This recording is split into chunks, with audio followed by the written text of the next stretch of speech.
adik-adik, hari ini kita kembali belajar di rumah untuk menghindari penyebaran COVID-19. Kali ini kita belajar sains bersama Kak Herman ya. Ayo sediakan alat tulis dan bersiaplah menjawab pertanyaan. Kerjakan pertanyaan ini sebagai PR dengan bimbingan guru atau orang tuamu ya. Sekarang mari kita simak pelajaran dari Kak Herman. Aku jalan ya. Ya. Kau mati. Liranku ya. Ya. Iya. Ikutan main dong. Lah, caturnya kok nggak berantakan sih? Ya dong, ini kan papan catur ajaib, namanya Magneto. Kan nyari kalau ada orang lagi main jangan iseng. Aku bingung deh.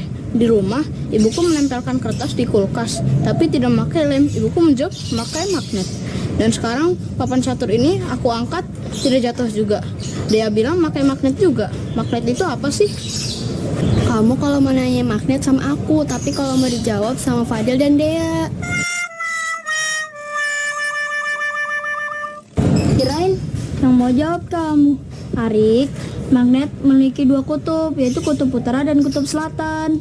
Jika kutub tidak senama didekatkan, maka akan terjadi gaya saling tarik-menarik. Contohnya, pada catur ini. Tetapi jika kutub senama didekatkan, maka akan terjadi gaya tolak-menolak. Bagaimana, Arik? Apakah kamu sudah mengerti tentang magnet? Oh, aku sudah mengerti sekarang tentang magnet.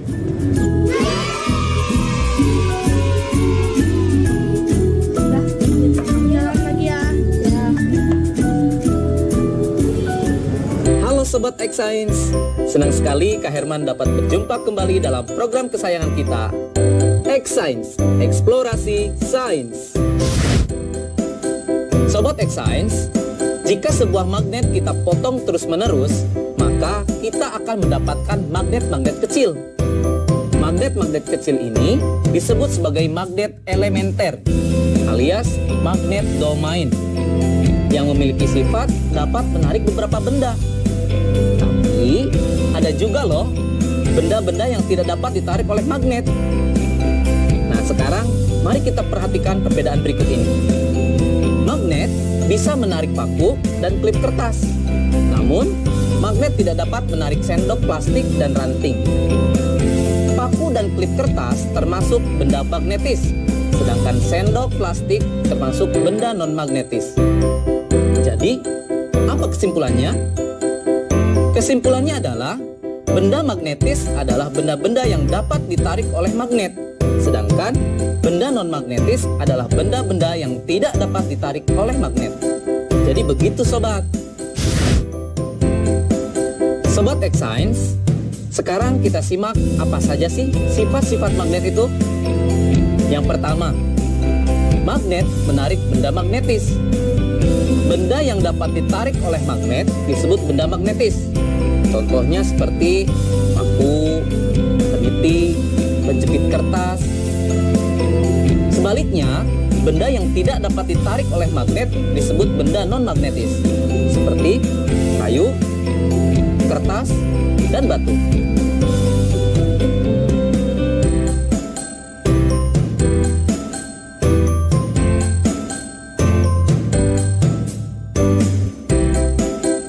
Sifat yang kedua adalah magnet mempunyai dua kutub. Biasanya disebut kutub utara dan kutub selatan. Jika kita mendekatkan kutub-kutub yang senama, maka magnet tersebut akan saling tolak-menolak. Sebaliknya, jika kita mendekatkan kutub-kutub yang tidak senama, maka magnet tersebut akan tarik-menarik. Loh, kok bisa ya Sobat X Science? Ternyata hal ini terjadi karena arah gaya magnet keluar dari kutub utara masuk ke kutub selatan. Sifat yang ketiga, gaya tarik magnet paling kuat terletak di bagian kutub magnet. Garis medan magnet secara alami berkumpul bersama di ujung magnet. Bagian ujung magnet ini disebut sebagai kutub magnet. Karena garis gaya magnet berkumpul di ujung magnet, gaya tarik paling kuat terletak di bagian kutubnya. Yang terakhir, gaya magnet dapat menembus benda tertentu. Kekuatan gaya tarik magnet ditentukan oleh ketebalan benda yang menjadi penghalang antara magnet dengan benda magnetisnya dan jarak antara magnet dengan benda magnetis tersebut. Bagaimana? Menyenangkan bukan belajar sains? Dengan belajar sains, kita menyadari akan kekuasaan Tuhan Yang Maha Esa yang telah menciptakan magnet lengkap dengan keunikan sifat-sifatnya. Sehingga kita dapat menggunakannya untuk kehidupan dan dapat menambah rasa syukur kita. Saatnya kita bernalar. Yuk, mari kita bernalar ya.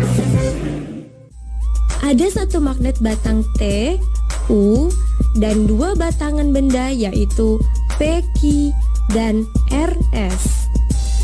Dua batang benda P, Q, dan RS didekatkan pada magnet TU.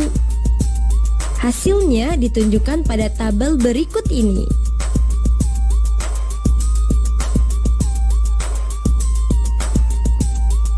Apa yang dapat kamu simpulkan mengenai dua batang benda P, Q, dan RS tersebut? Coba jelaskan.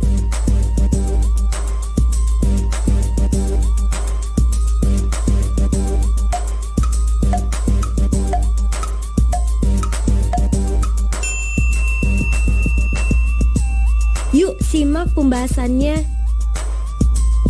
P, Q adalah magnet, sedangkan RS adalah benda magnetis. P, Q adalah magnet karena ketika ujung P didekatkan dengan ujung T, terjadi saling tarik-menarik. Sementara ketika ujung P didekatkan dengan ujung U, terjadi saling tolak-menolak. Begitupun ketika ujung Q didekatkan dengan ujung T, terjadi saling tolak-menolak. Sementara ketika ujung Q didekatkan dengan ujung U, saling tarik-menarik. RS adalah benda magnetis karena ketika semua ujung batang didekatkan ke ujung magnet TU, terjadi saling tarik-menarik.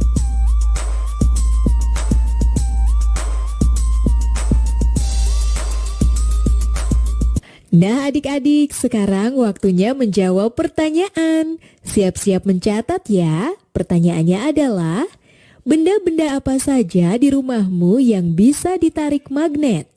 Dan benda-benda apa yang tidak bisa ditarik magnet? Dicatat ya.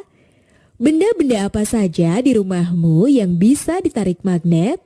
Dan benda-benda apa yang tidak bisa ditarik magnet? Nanti jawablah pertanyaan ini sebagai tugas di rumah ya. Kerjakan pertanyaan dengan bimbingan guru atau orang tuamu.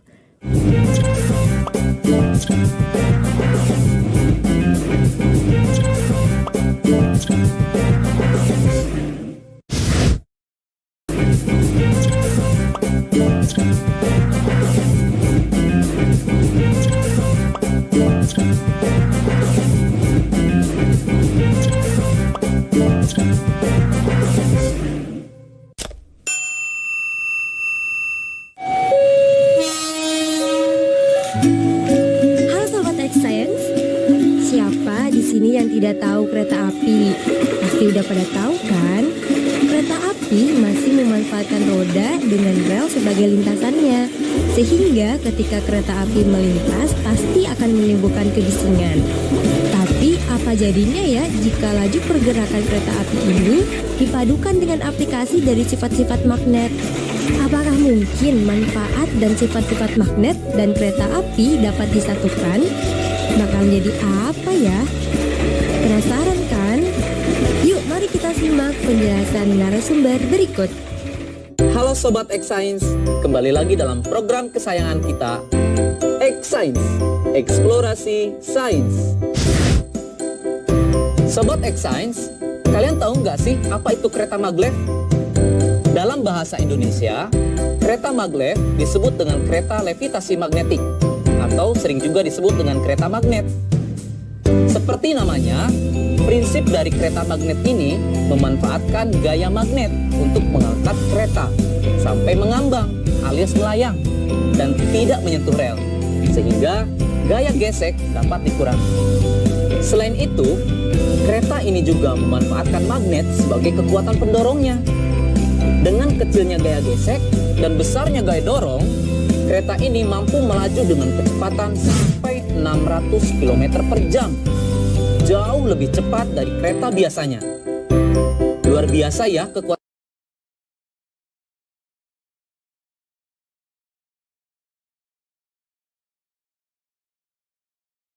Bagaimana jika diterapkan pada bidang yang lain ya? Saatnya kita seru-seruan bereksperimen dengan menggunakan magnet, yaitu pensil melayang.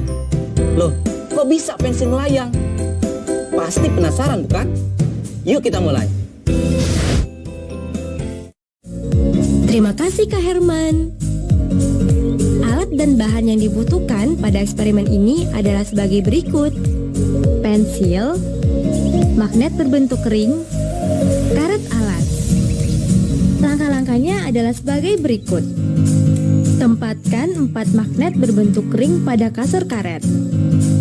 Upayakan kutub yang menghadap ke permukaan senama dengan kutub magnet yang dipasang nantinya pada pensil. Masukkan 2 ring magnet pada pensil.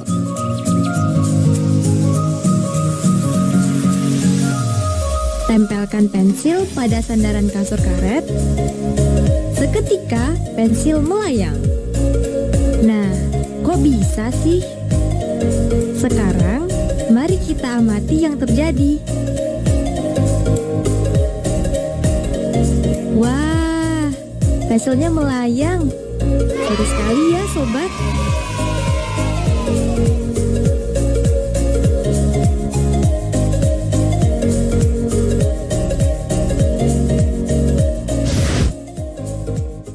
Adik-adik, tadi sudah melihat kan percobaan pensil melayang?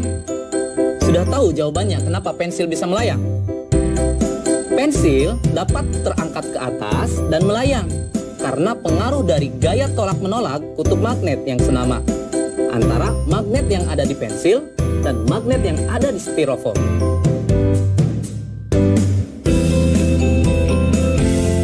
Nah, sekarang selamat mencoba di rumah ya. Sampai jumpa di eksplorasi sains berikutnya.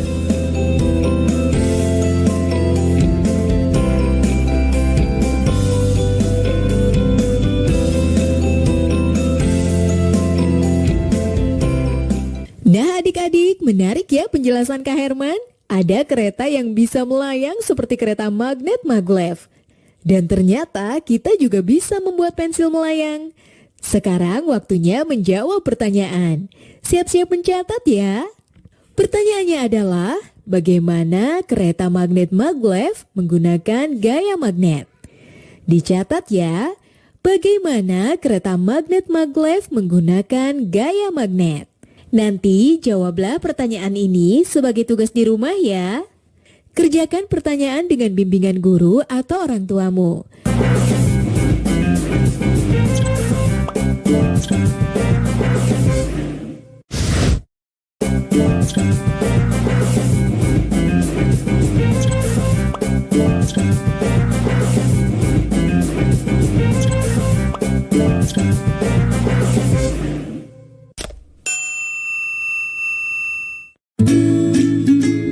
Bagaimana, bisa gak? Bisa dong, caranya kita gabungkan kabel ini ke bohlam. Lalu kita hubungkan ujung kabel yang lain ke bawah baterai.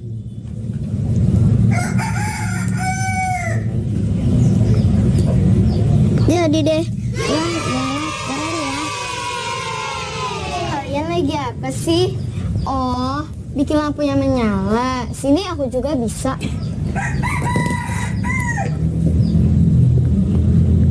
Lihat ya. Simsalabim, menyala. Lah, kok tidak menyala? Pantas kau lupa.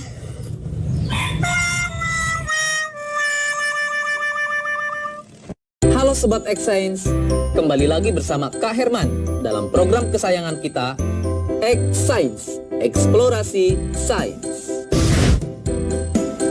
Sobat X-Science, tahu tidak kenapa bohlam bisa menyala ketika dihubungkan dengan baterai menggunakan kabel? Itu karena ada arus listrik yang mengalir. Nah, arus listrik itu mengalir dari kutub positif ke kutub negatif, atau dari tegangan yang lebih tinggi ke tegangan yang lebih rendah. Bagaimana ya dengan larutan? Bisa tidak menghantarkan listrik? Baik adik-adik, kita buktikan yuk dengan eksperimen. Sobat X-Science, eksperimen kita kali ini adalah percobaan larutan elektrolit dan non-elektrolit. Alat dan bahan yang dibutuhkan dalam eksperimen ini yaitu toolkit listrik yang berisi gauge-meter, aquades, air garam, dan air asam jawa. Setelah semua alat dan bahan tersedia, maka langkah selanjutnya masukkan ujung kabel ke larutan aquades, lalu amati jarum pada meteran alat atau disebut gauge. Tidak bergerak. Setelah itu, ulangi proses kegiatan dengan menggunakan larutan air garam dan larutan asam jawa. Perhatikan pergerakan jarum pada gauge meter.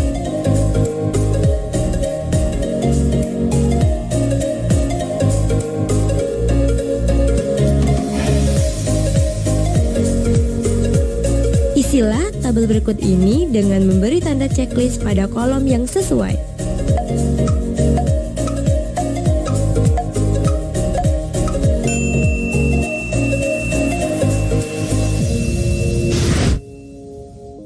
Sobat X-Science, sekarang kita simak ya penjelasan hasil eksperimennya. Ternyata ada dua macam larutan berdasarkan kemampuannya dalam menghantarkan arus listrik. Larutan yang tidak menghantarkan arus listrik disebut larutan non-elektrolit. Sementara larutan yang bisa menghantarkan arus listrik disebut larutan elektrolit. Kok bisa demikian ya adik-adik? Begini, kakak jelasin ya. Larutan non-elektrolit tidak dapat menghantarkan arus listrik karena di dalamnya tidak ada ion. Contohnya air aquades atau air murni. Makanya tadi dalam percobaan jarum pada gauge meter tidak bergerak. Sekarang bagaimana sih larutan yang dapat menghantarkan arus listrik? Larutan elektrolit terbentuk dari terlarutnya senyawa elektrolit dalam peralut air, di mana senyawa itu terurai sempurna membentuk ion positif atau disebut kation dan ion negatif atau disebut anion. Pada saat arus listrik melewati larutan elektrolit, ion-ion dalam larutan menghantarkan arus listrik, seperti layaknya dalam kabel. Nah, Sobat X-Science, sekarang kita lihat larutan garam dan larutan aquades. Jarum pada gauge meter bergerak pada larutan air garam. Ini menunjukkan kalau air garam dapat menghantarkan arus listrik. Kenapa bisa demikian? Garam atau NaCl ketika larut dalam air, garam tersebut akan terurai menjadi ion-ion, yaitu ion Na+ dan ion Cl-, yang kemudian mereka terurai, berpencar saat di dalam air. Begitu penjelasannya adik-adik. Menyenangkan bukan belajar sains? Nah adik-adik, dari tayangan tadi kita belajar kalau air garam dan air asam jawa bisa mengantarkan arus listrik. Sekarang waktunya menjawab pertanyaan. Siap-siap mencatat ya. Pertanyaannya adalah, kenapa air garam bisa mengantarkan arus listrik? Dicatat ya, kenapa air garam bisa mengantarkan arus listrik? Nanti jawablah pertanyaan ini sebagai tugas di rumah ya. Kerjakan pertanyaan dengan bimbingan guru atau orang tuamu. Sekarang adik-adik belajar di rumah aja bersama Kak Herman hanya di TVRI. Adik-adik ingat selalu untuk mencuci tangan dan menjaga kesehatan untuk mencegah penyebaran COVID-19. Sampai jumpa lagi.